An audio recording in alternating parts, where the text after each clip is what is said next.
అందరికీ నమస్కారం. నా పేరు రమ. 'ఏడడుగుల పయనం' సీజన్ 2 65వ భాగం. రచయిత కన్నమ్మ గారు. ఫ్రెండ్స్, కథ చదవడం స్టార్ట్ చేసిన వెంటనే వీడియోకి ఒక లైక్ చేయండి. "అద్దు, నీకేం కాలేదు కదా? వాడు నిన్నేమైనా ఇబ్బంది పెట్టాడా?" అని అడుగుతాడు అద్విక్. అద్దు అద్దు అతన్ని హత్తుకుంటూ, "లేదు బావ, నన్నేం చేయలేదు కానీ నాకు చాలా భయం వేసిందని" అంటుంది. "ఇంకేం భయం లేదు మా, నేనొచ్చేసాను కదా" అని అంటాడు అద్విక్. "ఆ, నీకాసేపు అలానే ఉంటుంది. బావ వాళ్ళక్కడున్నారు. వెళ్దాం దా" అని అంటూ అక్కడికి తీసుకెళ్తాడు. అద్దు అతని చేతిని భయంగా చుట్టేసి అతనితో పాటు నడుస్తూ ఉంటుంది. మధు వేరే అమ్మాయిల కోసం వెతుకుతూ ఆ ఫ్యాక్టరీకి కార్నర్‌లో ఉన్న కంటైనర్ దగ్గరికి వెళ్తాడు. ఆ కంటైనర్ చూసి డౌటొచ్చి మెల్లిగా వెళ్లి అది ఓపెన్ చేస్తాడు. అది ఓపెన్ చేయగానే అందులో యుక్త వయసు అమ్మాయిలు ఎంతమంది సోదరులు కనిపిస్తారు. వాళ్ళనలా చూడగానే అతనికి చాలా బాధగా అనిపిస్తుంది. వాళ్ళని అక్కడి నుంచి సేఫ్‌గా తీసుకువెళ్ళాలని అతని పాకెట్‌లో ఉన్న ఫోన్ తీసి ఎవరికో కాల్ చేయాలని చూస్తాడు. కానీ అక్కడ అతని ఫోన్ పనిచేయకపోవడంతో ఏం చేయాలని ఆలోచిస్తూ బయటకొస్తాడు మధు. మధు తిరిగి ధీరజ్ దగ్గరికొచ్చి, "ధీరజ్, ఇక్కడ చాలామంది అమ్మాయిలున్నారు. వాళ్ళందరూ స్పృహ కోల్పోయి ఉన్నారు. వాళ్ళని ఇక్కడి నుంచి ఎలా తీసుకొని వెళ్ళడం" అని అడుగుతాడు. ధీరజ్ చిన్నగా నవ్వి ఎంట్రన్స్ వైపు చూస్తాడు. మధు అతనెందుకు నవ్వుతున్నాడనేది అది తెలియక అతను కూడా అటువైపే చూస్తాడు. శ్రీరామ్ ఇంకా కొంతమంది పోలీసులు అక్కడికి రావడం చూస్తాడు. మధుకి వాళ్ళక్కడికి ఎలా చేరుకున్నారనేది అర్థం కాక ధీరజ్ వైపు చూస్తుంటే ధీరజ్‌కి అతని చూపు అర్థమయ్యి, "శ్రీరామ్ నా వెనక ఎప్పుడూ ఒక పోలీస్ ఆఫీసర్‌ని పెడతాడు. అతని వల్లే మనం ఇక్కడున్నామని శ్రీరామ్‌కి తెలిసి ఇక్కడికి పోలీస్ వాళ్ళతో సహా వచ్చాడని" చెప్తాడు. "ఓహ్!" అన్నట్టు చూస్తాడు మధు. అద్విక్ అద్దుతో కలిసి ధీరజ్ ఇంకా మధు దగ్గరికొస్తాడు. "రేయ్! అప్పుడే అంతా క్లియర్ అయిందా?" అని అడుగుతాడు శ్రీరామ్. "ఆ" అని చిన్నగా కళ్ళార్పుతాడు ధీరజ్. "శ్రీరామ్ గారు, అక్కడ చాలామంది అమ్మాయిలు స్పృహ ఉన్నారు" అని అంటాడు మధు. "నేను చూసుకుంటాను, మీరు వెళ్ళండి" అని అంటాడు. ధీరజ్ వినయ్ వైపు కోపంగా చూస్తూ, "వీడి సంగతి కూడా చూడు" అని చెప్తాడు. శ్రీరామ్ "ఆ" అని అంటాడు. "అతన్ని ఇలానే వదిలేస్తావా?" అని అడుగుతాడు మధు. ధీరజ్ చిన్నగా నవ్వి, "ముందు మీరందరూ బయటికి వెళ్ళండని తలనొప్పి పెడుతున్నా కూడా" మెల్లిగా అంటాడు ధీరజ్. మధుకి అతనేదో చేస్తున్నాడని అర్థమై అద్విక్ అద్దుతో బయటికి వెళ్తాడు. పోలీస్ వాళ్ళు అమ్మాయిలను సేఫ్‌గా వాళ్ళ వెహికల్‌లోకి ఎక్కిస్తారు. ఈలోపు శ్రీరామ్ వినయ్‌కి ఇంకా స్పృహ పడిపోయి ఉన్న రీటాకి ఇద్దరికీ కలిపి కట్లు కడతాడు. ధీరజ్ "రేయ్! దాన్ని లేపురా" అనడంతో రీటా మీద వాటర్ చల్లి లేపుతారు. రీటా ఏం అర్థం కాక అతని వైపు చూస్తుంది. "ఏంటి, ఇద్దరిని ఇలా ఎందుకు కట్టేశావని ఆలోచిస్తున్నారా?" అని స్టైల్‌గా కాలు చైర్ మీద పెట్టి అడుగుతాడు. రీటా ఇంకా వినయ్ అవును అన్నట్టు చూస్తారు. ధీరజ్ చిటిక వేయగానే శ్రీరామ్ ఒక బాంబ్ తెచ్చి ఇద్దరికీ కలిపి కడతాడు. శ్రీరామ్ అలా చేస్తుంటే, "రేయ్! ఏం చేస్తున్నారు? మమ్మల్ని అరెస్ట్ కదా చెయ్యాలి. మీరు ఇంకేదో చేస్తున్నారేంటి?" అని అడుగుతాడు వినయ్. రీటా కూడా భయంగా చూస్తుంది. "మిమ్మల్ని అరెస్ట్ చేసి ఎలాంటి లాభం లేదు. అందుకే మిమ్మల్ని అరెస్ట్ చేయడం లేదు. డైరెక్ట్‌గా పైకే పార్సిల్ చేస్తున్నామని" అంటాడు. వినయ్ "నో, అలా చేయకండని" భయపడుతూ అంటాడు. ధీరజ్ వాడి మాటలు పట్టించుకోకుండా, "అయిందారా?" అని శ్రీరామ్‌ని అడుగుతాడు. శ్రీరామ్ "ఆ" అని అంటాడు. ధీరజ్ వినయ్‌ని చూస్తూ, "నా కుటుంబం జోలికొస్తే నేనేమాత్రం సహించలేను. అలాంటిది నా ప్రాణానికి ప్రాణమైన నా దివిని బాధ పెట్టేలా చేశావు. అది నేను తట్టుకోలేకపోయాను. నీకు చావు చాలా చిన్న శిక్ష. నిన్ను ఇలా ఈజీగా చంపడం నాకేమాత్రం ఇష్టం లేదు. కానీ నిన్ను మాత్రం బ్రతికుంచను. ఎందుకంటే నిన్నొదిలేస్తే మారుతావన్న గ్యారంటీ లేదు. మళ్ళీ ఏ ఆడపిల్ల జోలికి వెళ్ళవన్న నమ్మకం కూడా లేదు. అందుకే ఇలా చేస్తున్నానని" కోపంగా అంటాడు. వినయ్ "వద్దు ధీరజ్, అలా చేయకు" అని అంటున్నా వినకుండా అక్కడి నుంచి ధీరజ్ శ్రీరామ్‌తో సహా బయటికి వస్తాడు. బయట ఉన్న మధు, అద్విక్, అద్దు వాళ్ళు రావడం చూసి "వాడేడి?" అని అడుగుతారు. ధీరజ్ చిన్నగా నవ్వి ఫ్యాక్టరీ వైపు తిరిగి అతని చేతిలో ఉన్న రిమోట్‌ని ప్రెస్ చేస్తాడు.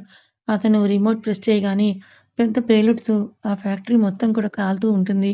ఆ బాంబ్ సౌండ్ విని అద్విక్‌ని గట్టిగా హగ్ చేసుకుంటుంది. "అద్విక్, ఏం కాలేదు మా, భయపడకు" అని కోపంగా ఫ్యాక్టరీ వైపే చూస్తాడు. మధు ఆ ఫైర్ వైపు చూస్తూ వాడికి తగిన శాస్తి జరిగిందని అనుకుంటాడు. ధీరజ్ శ్రీరామ్ వైపు చూస్తూ, "ఆ అమ్మాయిలు జాగ్రత్తగా వాళ్ళ ఇళ్ళకి రీచ్ అయ్యేలా చెయ్" అని అంటాడు. శ్రీరామ్ "అలాగే" అని అంటాడు. "ఇంకేంటి ఇక్కడ నీకు పని? వెళ్ళు" అంటాడు ధీరజ్. శ్రీరామ్ "హా" అని అక్కడి నుంచి వెళ్ళిపోతాడు. ధీరజ్ మధు వైపు తిరిగి, "థాంక్స్ మధు, కరెక్ట్ టైంకొచ్చావని" అంటాడు. మధు నవ్వుతూ "థాంక్స్ ఎందుకులే" అని అంటాడు. "అసలు నువ్వు కరెక్ట్ టైంకి ఎలా వచ్చావు?" అని అడుగుతాడు అద్విక్.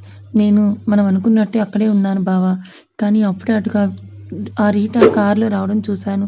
నేను వినయ్ గురించి ఎంక్వైరీ చేసినప్పుడు ఈ అమ్మాయి వాడి గర్ల్ ఫ్రెండ్ అని తెలిసింది గానీ, ఇలాంటి వాడిని ఒకరు ఇష్టపడుతున్నారంటే అతని గురించి ఏమీ తెలియని అమాయకురాలనుకున్నాను. బట్ నా అంచనానికి విరుద్ధంగా ఆ అమ్మాయికి అతని గురించి మొత్తం తెలుసు. పైగా అతనికి హెల్ప్ చేస్తూ ఉంటుంది అని ఇందాకే అర్థమైంది. అందుకే వచ్చాను. నేనొచ్చేసరికి వినయ్ ధీరజ్‌ని కొట్టబోతుంటే ఆపాను అంతే అని చెప్తాడు.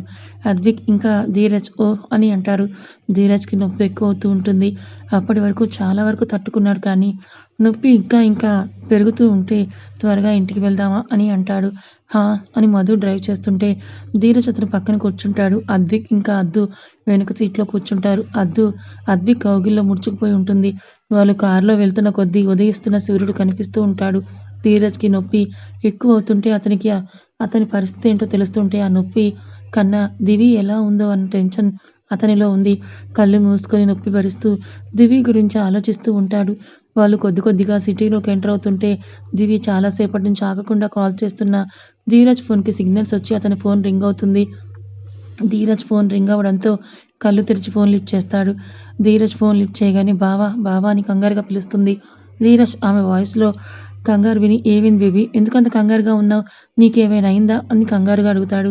ధీరజ్ అలా కంగారుగా మాట్లాడేసరికి మధు దివికి ఏమైనా అయిందేమో అని ధీరజ్ వైపే చూస్తాడు. అద్విక్ ఇంకా అద్దు కూడా అతని వైపే చూస్తారు. అద్దు ధీరజ్‌ని చూసి షాక్ అవుతుంది.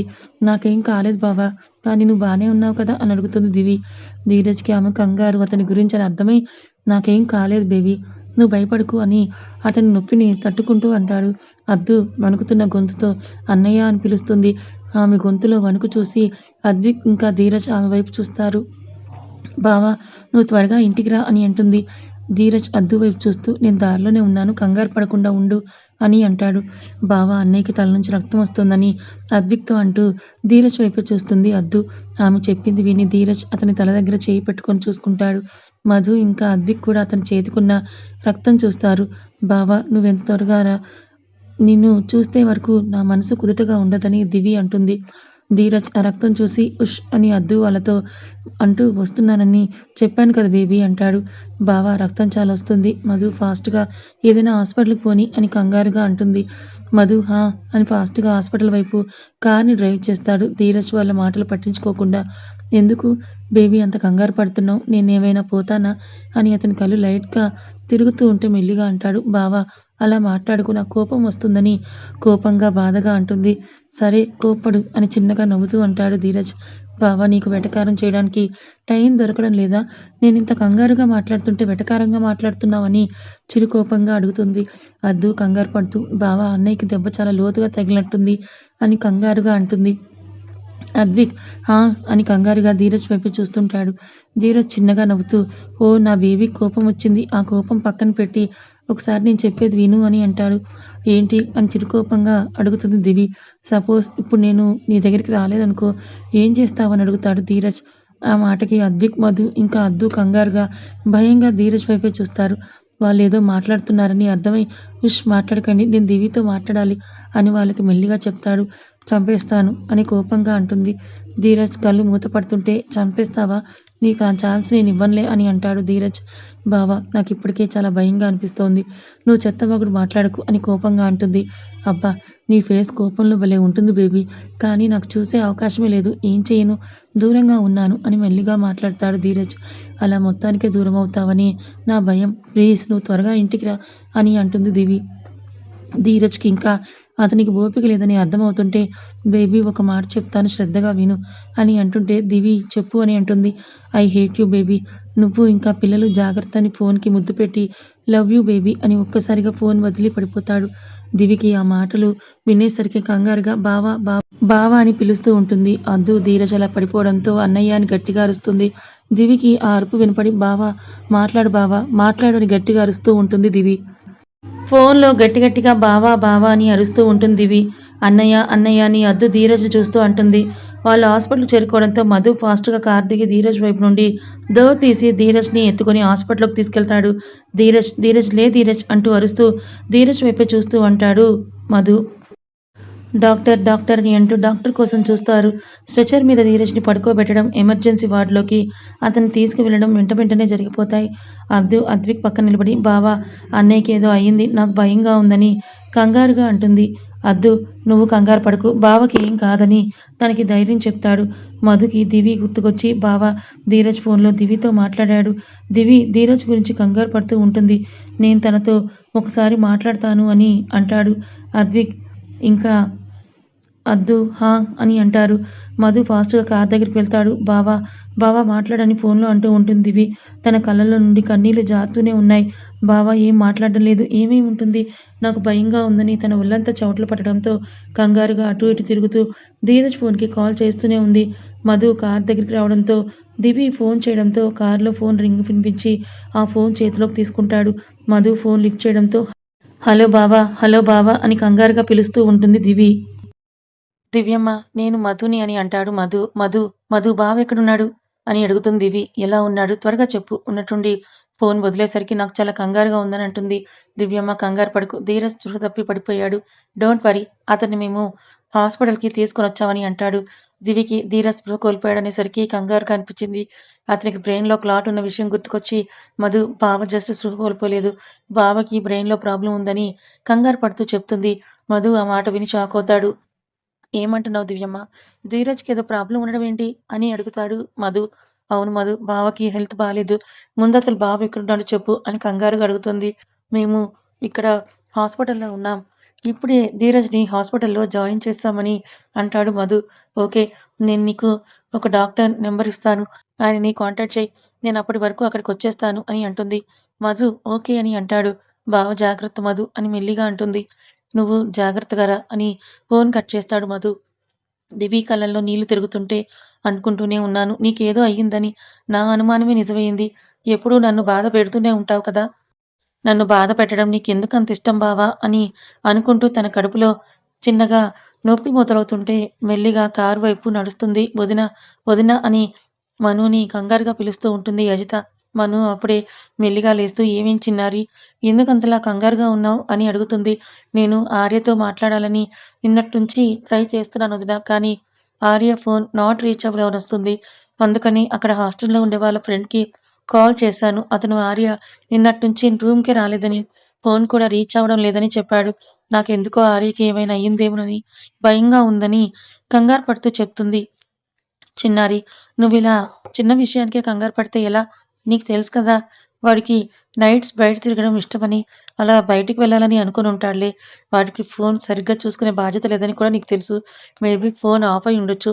నువ్వేం కంగారు పడకు. కాసేపు ఆగు. వాడే నీకు కాల్ చేస్తాడని ధైర్యం చెప్తుంది. నిజంగా ఏం జరిగి ఉండదు కదా వదినా? అని అడుగుతుంది అజిత. ఏం కాదు చిన్నారి. నేను చెప్తున్నాను కదా! అని అంటుంది మను. అజిత ముభావంగా హ్మ్. అని అంటుంది. మను అజిత ఫేస్ చూసి "నీకీరోజు కాలేజ్ లేదా?" అని అడుగుతుంది. "ఉందొదిన. కానీ నేను రోజూ ఆర్యతో మాట్లాడే కాలేజ్‌కి వెళ్ళేదాన్ని. ఫస్ట్ టైమ్ నాకు ఆర్య నుండి ఫోన్ రాకపోయేసరికి ఎందుకో చాలా భయంగా ఉందని" అంటుంది. మను అజిత భుజం మీద చెయ్యి వేసి "పిచ్చి ఆలోచనలు చెయ్యకు చిన్నారి. నువ్వు కాలేజ్‌కి రెడీ అవ్వు. వాడే నీకు కాల్ చేస్తాడని" అంటుంది. అజిత అని రెడీ అవ్వడానికి వెళ్తుంది. బావకేం కాకూడదని అనుకుంటూ తన చెయ్యి ఒకటి కడుపు మీద వేసుకొని, ఇంకో చెయ్యి స్టీరింగ్‌తో కారు నడుపుతూ ఉంటుంది దివి. బేబీస్ మీ డ్యాడీకి ఏం కాదు కదా! మీ డ్యాడీకి నేనంటే పిచ్చి కదా! నా కోసం, మీకోసం ఏదైనా చేస్తాడు కదా! మరి మీ డ్యాడీ వెళ్ళిపోతే మన కోసం ఎవరుంటారు? అందుకే మీ డ్యాడీ మమ్మల్ని వదిలి వెళ్ళడు కదా! అని కళ్ళల్లో నుండి నీరు కారే కన్నీటిని తుడుచుకుంటూ తన కడుపులో ఉన్న బేబీస్‌తో మాట్లాడుతూ హాస్పిటల్ వైపు వెళ్తుంది. అజిత వెళ్ళగానే తన కడుపులో నొప్పిగా అనిపిస్తుంటే మెల్లిగా బెడ్ మీద నుండి లేచింది మను. మను లేచి నార్మల్‌గా బెడ్ వైపు చూసేసరికి అక్కడంతా కూడా రక్తపు మరకలు కనిపించేసరికి కంగారుగా తన డ్రెస్ వైపు చూసుకుంటుంది. తన డ్రెస్ కూడా రక్తం మరకలు కనిపించడంతో కంగారుగా వాష్‌రూమ్‌కి వెళ్తుంది మను. వాష్‌రూమ్‌లో తన పరిస్థితి తనకి క్లియర్ అవ్వడంతో బాధగా బయటకొస్తుంది. బెడ్ మీద కూర్చొని ఏడుస్తూ ఉంటుంది మను. తనను పిలవడానికి వచ్చిన చైత్ర తను ఏడుస్తూ ఉండడం చూసి కంగారుగా తన దగ్గరికి వెళ్తుంది. చైత్ర, మను ఏమైంది? ఎందుకు ఏడుస్తున్నావు? అని కంగారుగా అడుగుతుంది. మను ఏడుస్తూ చైత్రని ఒక్కసారిగా హత్తుకొని, మమ్మీ నేను నిజంగా ఇలా కావాలని కోరుకోలేదు. నిజంగా నేనిలా అవుతుంది అని అనుకోలేదని బాధగా అంటుంది. చైత్రకి తనకేమైందనేది తెలియక, మను అసలేమైంది? ఎందుకిలా మాట్లాడుతున్నావని మెల్లిగా కంగారు పడుతూ అడుగుతుంది. మను ఏడుస్తూ అది అని వెక్కిలి పెడుతూ ఉంటుంది. "నువ్విలా ఏడుస్తూ ఉంటే నాకెలా అర్థమవుతుంది చెప్పు? ప్లీజ్ ముందు ఏమైందో చెప్పు మను. నువ్వు మధు గొడవ పడ్డారా? లేదా మధు నిన్నేమైనా అన్నాడా అని అడుగుతుంది. మను లేదన్నట్టు తలుపుతూ నాకు మిస్‌క్యారేజ్ అయిందని ఏడుస్తూ చెప్తుంది. ఏమంటున్నావు మను అని ఆశ్చర్యంగా అడిగింది చైత్ర. అవునమ్మా, మార్నింగ్ నుండి కడుపులో చాలా నొప్పిగా అనిపిస్తూ ఉంది. ఇందాక చూసుకున్నానని బాధపడుతూ అంటుంది మను. మను ముందు నువ్వు బాధపడకు తల్లి అని మనుని కూర్చోపెడుతూ అంటుంది. అమ్మా, నేనిది కోరుకోలేదు. ఏదో మధు గారితో ఇష్టం లేనట్టు మాట్లాడాను కానీ నేనిలా అవుతుందని అనుకోలేదు. నిజంగా అనుకోలేదమ్మా అని ఏడుస్తూ చెప్తుంది. చైత్ర కూడా బాధపడుతూ "మను, ఏడవకు తల్లి. నీకు కేవలం 3 నెలలు మాత్రమేమా. కొంతమందికి ఇలా అవ్వడం సహజమే. దానికి నువ్వు ఇంతగా బాధపడాల్సిన అవసరం లేదు" అని తనకి ధైర్యం చెప్తూ ఉంటుంది చైత్ర. "నేను నిజంగా ఇలా అవ్వాలని కోరుకోలేదమ్మా" అని ఏడుస్తూ చెప్తుంది మను. "మను, నువ్విలా బాధపడుతూ కూర్చుంటే అయినది మారదు కదా! ముందు నువ్వు ఇలా ఏడవకుండా ఫ్రెష్ అప్ అయ్యిరా. మనం హాస్పిటల్‌కి వెళ్దాం పద" అని అంటుంది చైత్ర. మను ఏడుస్తూ అలానే ఉంటే మెల్లిగా తనకి నచ్చచెప్పి ఫ్రెష్ అప్ అవ్వడానికి పంపిస్తుంది చైత్ర. మను అలానే బాధపడుతూ ఫ్రెష్ అప్ అయ్యి వస్తుంది. తను ఫ్రెష్ అప్ అయ్యి వచ్చేసరికి చైత్ర తన కోసం అన్నీ సర్దిపెట్టి తనకు కొద్దిగా తినిపించి తనని హాస్పిటల్‌కి చెకప్‌కి తీసుకొని వెళ్తుంది. ధీరజ్ హాస్పిటల్‌లో జాయిన్ చేసి కంగారుగా బయట నిలబడతారు అద్విక్ ఇంకా అద్దు. డాక్టర్ అతన్ని చెక్ చేసి బయటికి రావడంతో ఆయన్ని చుట్టేశారు. డాక్టర్, మా అన్నయ్యకి ఇప్పుడెలా ఉంది? ఎలాంటి ప్రాబ్లమ్ లేదు కదా అని కంగారుగా అడుగుతుంది అద్దు. It's serious. అతనికి ఆల్రెడీ బ్రెయిన్‌లో క్లాట్ ఉంది. ఇప్పుడు మళ్ళీ తలకే దెబ్బ తగిలేసరికి క్లాట్ స్ప్రెడ్ అయింది. ఆపరేషన్ చేయొచ్చు కానీ అతను బ్రతకడానికి ఏమాత్రం ఛాన్స్ లేదు. ఏం చేసినా అతన్ని బ్రతికించలేమని మెల్లిగా అంటారు. ఆ మాటకు అద్దు కళ్ళ నుండి నీళ్లు వస్తూనే ఉంటాయి. నో డాక్టర్, అలా అనకండి. మా బావ బ్రతకాలి. మీరు ప్లీజ్ ప్రయత్నం మాత్రం చేయండి అంటాడు. మా ప్రయత్నం మేము చేస్తాం కానీ మీకు ఖచ్చితంగా కాపాడతామని మాత్రం చెప్పలేమని చెప్పి అక్కడి నుంచి ధీరజ్ ఉన్న రూమ్‌లోకి వెళ్ళిపోతారు. మధు రావడం చూసి మధు దివితో మాట్లాడావా? అని అడుగుతాడు అద్దిక్. ఆ! బావ మాట్లాడాను. తనెవరో డాక్టర్ నెంబర్ ఇచ్చింది. నేను కాల్ చేసి రమ్మని చెప్పాను. దివ్యమ్మ కూడా వస్తున్నట్టు చెప్పిందని అంటాడు. వదిన ఒక్కతే ఎలా వస్తుంది మధు అన్నయ్య? తను ముందే ఒట్టి మనిషి కూడా కాదు కదా అని అంటుంది అద్దు. వరీ అవ్వకు ఆరాధ్య. తను జాగ్రత్తగా వస్తానని చెప్పిందంటూ ఉండగానే దివి అక్కడికి చేరుకుంటుంది. దివి అక్కడికి చేరుకొని మధు, మా బావకి ఇప్పుడు ఎలా ఉంది? డాక్టర్ ఏమని చెప్పారని కంగారుగా అడుగుతుంది. డాక్టర్ కొంచెం సీరియస్ అంటున్నారు దివి అని డాక్టర్ వాళ్ళతో చెప్పిన మాటలను చెప్తాడు అద్విక్. దివి అద్విక్ మాటలు విని కంగారు పడుతూ లేదు బావకేం కాదు. మీరెవరూ అలా మాట్లాడకండని కొంచెం కోపంగా అంటుంది. డాక్టర్ బయటికి రావడం చూసి దివి డాక్టర్ దగ్గరికి వెళ్ళి, డాక్టర్, మా బావ పరిస్థితి ఎలా ఉంది అని అడుగుతుంది. అతను ట్రీట్మెంట్‌కి రెస్పాండ్ అవ్వడం లేదు. నిమిషానికి అతని పరిస్థితి సివియర్ అవుతోంది అని చెప్తారు డాక్టర్. నో డాక్టర్, అలా చెప్పకండి. మా బావని ఎలాగైనా బ్రతికించండి అని వేడుకోలుగా అడుగుతుంది. మేము డాక్టర్ మెహ్రా గారిని ఆల్రెడీ రమ్మని ఇన్ఫార్మ్ చేశాం. మీరు కూడా ఆల్రెడీ చెప్పారని తెలిసింది. అప్పటి వరకు అతను మా ట్రీట్మెంట్‌కి రెస్పాండ్ అవ్వడం చాలా ఇంపార్టెంట్. అతని బ్రెయిన్ మాకు సహకరించడం లేదు అని ఉన్న విషయం చెప్తారు డాక్టర్. డాక్టర్, అలా అనకండి. మా బావ బ్రెయిన్ ట్రీట్మెంట్‌కి సహకరించే విధంగా నేను చేస్తాను. మీరు ప్లీజ్ నన్నొకసారి మా బావని చూడనివ్వండి అని కంగారు పడుతూ బాధగా అడుగుతుంది దివి. మిమ్మల్ని ఎలా అలౌ చేయగలం మేడం? పేషెంట్ అంత సీరియస్‌గా ఉంటే ఎవరిని అలౌ చేయలేం కదా! పైగా మిమ్మల్ని చూస్తుంటే మీరు ప్రెగ్నెంట్ అని తెలుస్తోంది. ప్రెగ్నెన్సీలో ఉన్న మిమ్మల్ని అలా ఎలా లోపలికి అలౌ చేయగలం అని అంటారు డాక్టర్. డాక్టర్, నేను మా బావ వైఫ్‌ని, ఇంకా ఈ పిల్లల తల్లిని కాకముందే నేనొక డాక్టర్‌ని. నన్ను ఒక డాక్టర్‌గా కన్సిడర్ చేస్తూ ప్లీజ్ నన్ను ఒకసారి ఆయన్ని చూడనివ్వండి. మా బావతో నేను మాట్లాడితే మా బావ తప్పకుండా ట్రీట్మెంట్‌కి రెస్పాండ్ అవుతాడు. ప్లీజ్ ఆయనతో మాట్లాడనివ్వండి అని వేడుకుంటూ అడుగుతుంది. డాక్టర్ కాసేపు ఆలోచించి, సరే మేడం, కాస్త జాగ్రత్తగా ఉండండని దివిని లోపలికి పంపిస్తారు. చైత్ర తన భుజం మీద బాధగా తలపెట్టిన మను తల నిమురుతూ, మను ఇలా బాధపడుతూ ఉండకూడదని చెప్పాను కదా! ఇంకా అలానే ఉంటావేంటి? అని మెల్లిగా అడుగుతుంది చైత్ర.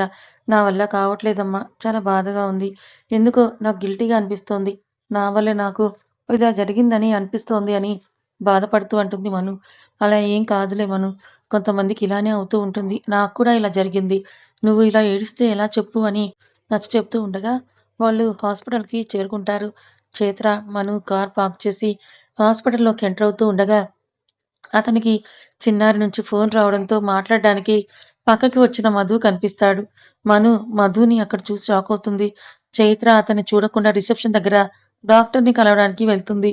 మధు, మను ఇంకా చైత్ర హాస్ హాస్పిటల్‌కి రావడం చూసి మను దగ్గరికి వెళ్తాడు. "నువ్వేంటి హాస్పిటల్‌కి వచ్చావు?" అని మెల్లిగా అడుగుతాడు మధు. మను ఏం చెప్పాలో తెలియక బాధపడుతూ ఉంటుంది. మను మొహం గమనిస్తూ ఏంటి నీ మొహం ఎర్రగా కందిపోయింది? నీ ముక్కు కూడా రెడ్ అయింది. నువ్వు ఏడ్చావా? అని అడుగుతాడు. మను ఇంక తన బాధ కంట్రోల్ అవ్వలేక మధు గుండెలో తలదాచుకొని ఏడవటం మొదలుపెట్టింది. మధుకి తను ఎందుకు ఏడుస్తుందనేది అర్థం కాక మను మను ఏమైందని అయోమయంగా అడుగుతాడు.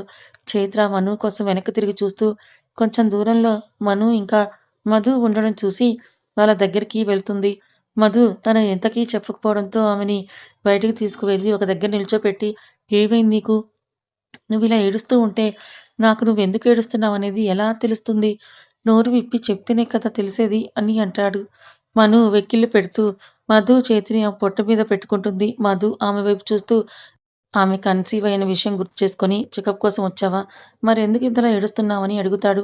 మను కాదన్నట్టు తల ఊపుతూ నాకు నాకు మిస్‌క్యారేజ్ అయిందని మెల్లిగా అంటుంది. తను చెప్పిన మాటలు మధు మైండ్‌లో రిజిస్టర్ అవ్వడానికి చాలా టైమే పట్టింది. కథ ఇంకా ఉంది. Thank you so much for watching.